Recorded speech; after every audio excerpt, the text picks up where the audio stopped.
ये कहानी एक ऐसे मॉन्स्टर पर है जो अपने कारनामों से सभी का मन ललचा देता है। सो कहानी की शुरुआत होती है, हमें दिखाया जाता है कि एक समय पहले इंसान और मॉन्स्टर एक साथ रहा करते थे, पर इंसानों ने अपनी पे आते हुए मॉन्स्टरों पर बेरहमी से अत्याचार करना शुरू कर दिया। तो मजबूरन मॉन्स्टरों को इंसानों से जुदा होना पड़ा। इंसानों से दूर होकर अपनी एक नई दुनिया बनाई, लेकिन जो उनका राजा था उसको मारकर कोई दूसरा बदमाश मॉन्स्टर राजा बन जाता है, जो कि कमजोर मॉन्स्टरों पर अत्याचार करना शुरू कर देता है। वहीं वो पुरानी रानी को भी मारने की कोशिश करता है, क्योंकि वो प्रेग्नेंट थी। वो नहीं चाहता है कि मेरी गद्दी और कोई छीने, इसीलिए उसके 24 घंटे ही रानी के बच्चे को मारने के मन में ही रहती है। लेकिन रानी अपनी संतान को बचाने के लिए दो मॉन्स्टर बॉडीगार्डों के साथ इंसानों की दुनिया में चली जाती है। लेकिन उस दुष्ट मॉन्स्टर को पता चलने पर अपने कुछ सैनिकों को रानी के पीछे भेजता है, क्योंकि सभी का मानना था कि रानी के होने वाला बच्चा इंसानों और मॉन्स्टरों के बीच शांति और कामना कायम करेगा। इसीलिए मॉन्स्टर राजा रानी की संतान को दुनिया में आने से पहले ही खत्म करना चाहता है। इसके बाद हमें एक सोंग नाम के लड़के को दिखाया जाता है, जो कि अपनी एक बूढ़ी दादी के साथ रहा करता है, और इसके दादा परदादा एक मॉन्स्टर हंटर थे, यानी कि मॉन्स्टरों को खत्म करते थे। लेकिन सोंग उनके जैसा बिल्कुल भी नहीं था,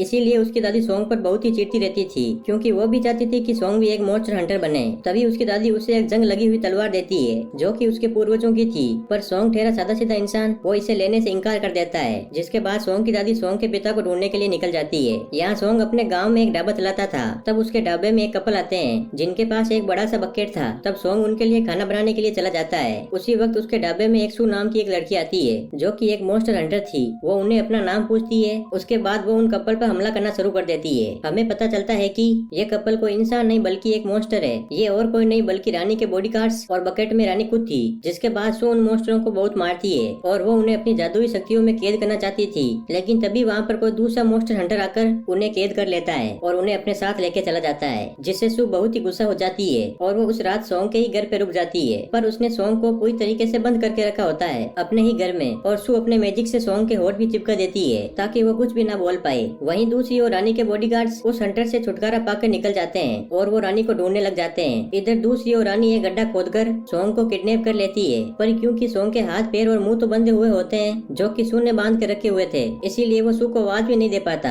यहाँ रानी सोंग को एक पेड़ के पास बैठा देती है और वो सोंग को कहती है कि उसका अंत अब करीब आ गया है, इसीलिए वो उसके बच्चे को बचा ले। इसके बाद रानी अपने बच्चे को अपने से बाहर निकाल के सोंग के मुंह में डाल देती है, जिसके कारण song on the spot pregnant हो जाता है और धीरे धीरे उसका पेट भी बड़ा होने लगता है। तभी वहीं पे उस मॉन्स्टर राजा के सैनिक आ जाते हैं, जो कि रानी को मारने की कोशिश करते हैं, पर तब तक वहाँ सू भी पहुँच जाती है और वो अपने मैजिक से उन मॉन्स्टरों से लड़ती है और मौका पाकर सोंग को वहाँ से लेकर निकल जाती है। जो ही घर में आके वो सोंग को प्रेग्नेंट देखती है तो वो बहुत हंसती है और उसका मजाक बनाती है। कहती है कि मैंने तो लाइफ में पहली बार किसी भी इंसान को प्रेग्नेंट होते हुए देखा है, और वे आश्चर्यचकित हो जाती है कि कोई लड़का भी प्रेग्नेंट हो सकता है क्या। तब यहाँ ये दोनों डिसाइड करते हैं कि जब इस बच्चे का जन्म हो जाएगा तब ये दोनों इस बच्चे को अच्छे खासे दामों में बेच देंगे और उससे मिले पैसों को ये दोनों आपस में बांट लेंगे। जिसके बाद सोंग और सू उस पेट में पल रहे मॉन्स्टर बच्चे को बेचने के लिए एक सौदागर की तलाश में निकल जाते हैं। रास्ते में वो एक होटल में रुकते हैं, क्योंकि उन्हें ट्रेवल करते करते काफी समय हो चुका था। वहीं होटल में फिर से उन्हीं कपल को देखते हैं, जो कि रानी के मॉन्स्टर बॉडीगार्ड थे, जो कि रानी के बच्चे की रक्षा करने के लिए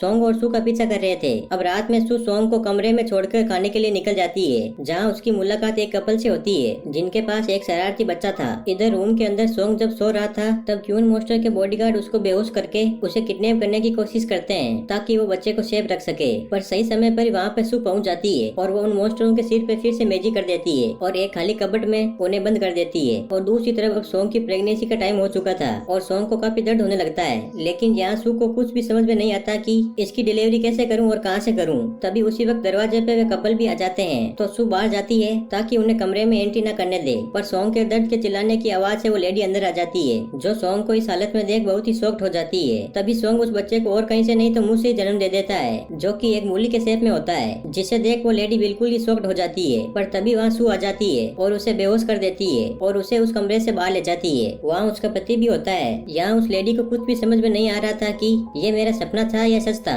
और वो उसे अपना सपना समझ लेती है। वहीं शुरू में जहाँ सोंग और वो मॉन्स्टर बच्चा था, वहीं पे ही उस लेडी का शरारती बच्चा आ जाता है, जो कि उसे भी परेशान करने लग जाता है। तब सोंग बहुत ही मुश्किल से उन दोनों को शांत कराता है। जब सू और सोंग उस मॉन्स्टर बच्चे को देखते हैं तो वो दोनों बहुत ही ज्यादा खुश हो जाते हैं और वो दोनों प्यार से उसका नाम हुबा रखते हैं। जिसके बाद वो दोनों हुबा के साथ अपने आगे के सफर पे निकल जाते हैं। पर जब वो आराम करने के लिए खाली झोपड़ी में रुकते हैं तो वो देखते हैं कि हुबा की तबीयत बहुत ज्यादा खराब हो गई थी। तब वो दोनों मिलकर हुबा का बहुत ही ज्यादा ख्याल रखते हैं। यहाँ सोंग हुबा को हंसाने की बहुत ही कोशिश करता है और उसके साथ मस्ती करता है, और हम यहाँ देख पा रहे हैं कि हुबा और सोंग का एक अलग ही रिश्ता बन चुका था। यहाँ सोंग को समझ आता है कि हुबा की तबीयत खराब नहीं बल्कि वो भूखा है, तो वो हुबा को सू को दे देता है ताकि उसे माँ की कमी न खले। लेकिन हुबा होता है एक मॉन्स्टर, इसीलिए वो दूध नहीं पीकर खून पीता है। ये बात सू को तो पता थी, इसीलिए वो बहुत ही चालाकी से हुबा को सोंग के चेस्ट पर चिपका देती है और हुबा भी सोंग को अपनी माँ समझकर खून पीने लगता है। और खून पीने के बाद हुबा धीरे धीरे ठीक होने लगता है, जिसके बाद वो अपने सफर में आगे बढ़ जाते हैं। लेकिन जब हुबा को भूख लगती है तो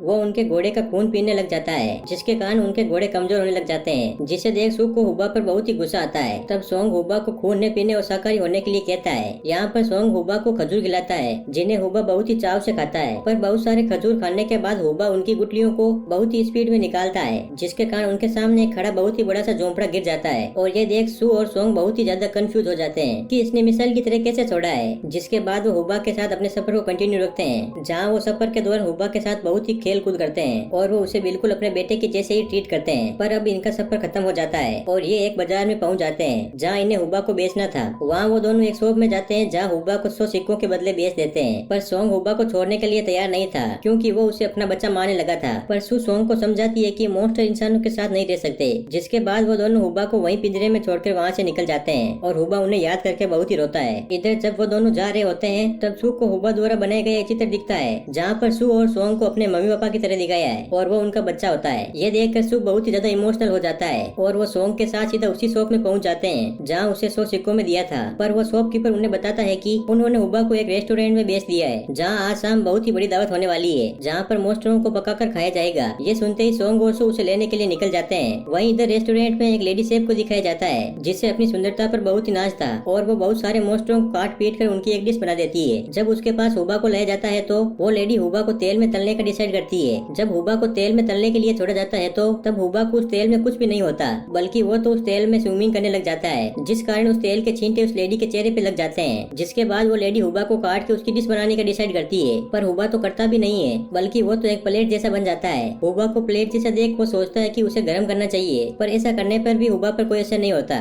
बल्कि वो तो बड़े चाव से अपनी नींद पूरी करता है और साथ ही उस लेडी शेफ के चेहरे को भी गंदा कर देता है। यहाँ सभी हुबा से बहुत ही परेशान हो जाते हैं, लेकिन अभी भी उसकी कोई भी डिश नहीं बना पाए। तभी वो लेडी शेफ डिसाइड करती है कि हुबा को कच्चा ही परोसा जाए। वहीं इधर सोंग और सू इस रेस्टोरेंट के पास आ जाते हैं, पर दरवाजे पे एक जादुई लॉक लगा हुआ होता है और वो उनसे पासवर्ड मांगता है। तब सू और सोंग इस लॉक की इतनी पिटाई करते हैं कि उसे कैसे भी करके दरवाजा खोलना पड़ता है। अब जब ये दोनों रेस्टोरेंट के अंदर पहुंचते हैं और किचन की ओर जाने लगते हैं, तब एक बड़ा सा दानव उन पे हमला कर देता है, जो कि उस किचन का रखवाला था। लेकिन सू अपने मार्शल आर्ट से उसे बहुत ही बुरी तरीके से पीटती है और उसे चित कर देती है। इसी बीच सोंग सू को गलती से किस कर लेता है, जिस कारण वो सू का पति हो गया। इधर जहाँ दावत हो रही थी वहाँ हुबा को पेश किया जाता है। यहाँ पर डोंग, जो कि इस रेस्टोरेंट का ओनर होता है, वो सभी गेस्टों को बताता है कि आज वो इस मॉन्स्टर के सीट को कच्चा खाएगा। यहाँ डोंग हुबा को बहुत सारी शराब पिलाता है, जिससे हुबा बेहोश हो जाता है। तभी डोंग हुबा की सिर पे एक जहरीला बिच्छू छोड़ देता है। उसका मानना था कि बिच्छू हुबा के सिर पर जब छेद करेगा तब वो उसे बड़े चाव से खाएगा। जैसे ही डोंग बिच्छू को छोड़ता है तभी सू के जादुई खिलौने आ जाते हैं, जो कि उस बिच्छू को दूर फेंक देते हैं। तभी वहीं सू और सोंग भी आ जाते हैं और वो डोंग पर हमला कर देते हैं। इसी बीच सोंग हुबा को आजाद कर लेता है और सू सोंग को हुबा को यहाँ से ले जाने के लिए कहती है, पर सोंग सू को अकेला छोड़ने के लिए तैयार नहीं होता। तभी डोंग अपनी कला से सू को बंधक बना लेता है और एक साइक्लोन से कैद कर लेता है। तभी यहाँ पर सोंग की ग्रैंड मदर आ जाती है, जो कि अपने जमाने की हंटर हुआ करती थी,